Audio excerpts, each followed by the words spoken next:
महाराष्ट्र में नई सरकार के गठन के बाद मंत्रिमंडल विस्तार को लेकर चर्चा है। मुख्यमंत्री देवेंद्र फडणवीस, उप मुख्यमंत्री अजित पवार और एकनाथ शिंदे के शपथ ग्रहण के बाद शिवसेना विधायक भरत गोगावले और संजय ने संकेत दे दिया है कि अगले बुधवार को मंत्रिमंडल का विस्तार हो सकता है।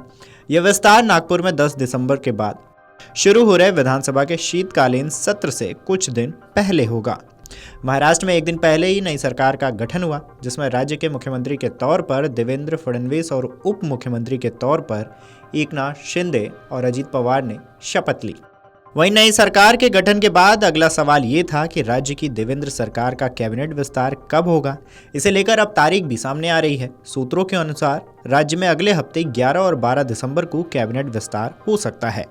महाराष्ट्र कैबिनेट की बात करें तो अभी सिर्फ 3 ही लोग हैं, जबकि राज्य कैबिनेट में मुख्यमंत्री के साथ ज़्यादा से ज़्यादा कुल 34 मंत्री हो सकते हैं।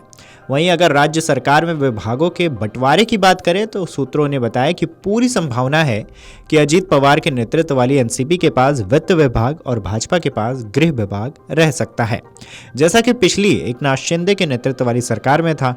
जबकि शिवसेना के सूत्रों की माने तो शिंदे के नेतृत्व वाली शिवसेना शहरी विकास विभाग अपने पास रखना चाहती है और राजस्व विभाग भी उसे मिल सकता है।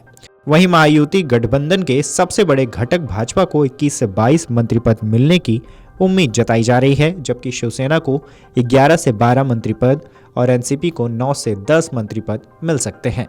भाजपा के एक वरिष्ठ नेता ने बताया कि शपथ लेने वाले मंत्रियों की संख्या पर अंतिम फैसला या तो 2 दिन में लिया जाएगा।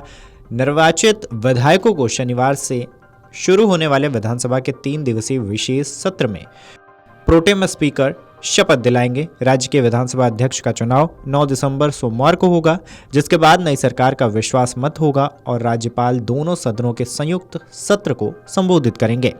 खैर, मीडिया रिपोर्ट्स की माने तो गृह, राजस्व, शहरी विकास, सिंचाई और सामाजिक न्याय जैसे महत्वपूर्ण विभागों पर सबकी नजरें हैं। मंत्रालयों के बंटवारे पर अंतिम फैसला लेने से पहले तीनों दलों के बीच गहन बातचीत होगी। यह अभी स्पष्ट नहीं है कि बुधवार को सभी मंत्री पद भर दिए जाएंगे या विस्तार 2-3 चरणों में होगा। पिछली शिंदे फडणवीस पवार सरकार में कुल 29 मंत्री थे। मंत्रिपरिषद की अधिकतम संख्या 43 है। यह अभी साफ नहीं है कि महायुति सरकार इस बार सभी पदों को भरेगी या नहीं। बीजेपी गृह, राजस्व, शहरी विकास, सिंचाई, वन, परिवहन, उच्च और तकनीकी शिक्षा और आवास जैसे महत्वपूर्ण विभाग अपने पास रख सकती है। इसके अलावा संस्कृत, जनजातीय विकास, सामान्य प्रशासन, कानून और न्यायपालिका और सूचना प्रौद्योगिकी जैसे विभाग भी बीजेपी के पास रह सकते हैं। रिपोर्ट्स में यह भी दावा है कि एनसीपी उप मुख्यमंत्री अजित पवार के लिए वित्त मंत्रालय चाहती है। साथ ही सहकारिता, कृषि, खाद्य और नागरिक आपूर्ति, बंदरगाह, राहत और पुनर्वास, सिंचाई, सामाजिक न्याय और महिला एवं बाल विकास जैसे विभाग भी एनसीपी की प्राथमिकता में है। आपको बता दें कि ये ऐसे विभाग हैं जिनका सीधा जनता से संबंध है और जो ग्रामीण मतदाताओं, जो एनसीपी का मुख्य आधार है, उससे जुड़े हुए हैं।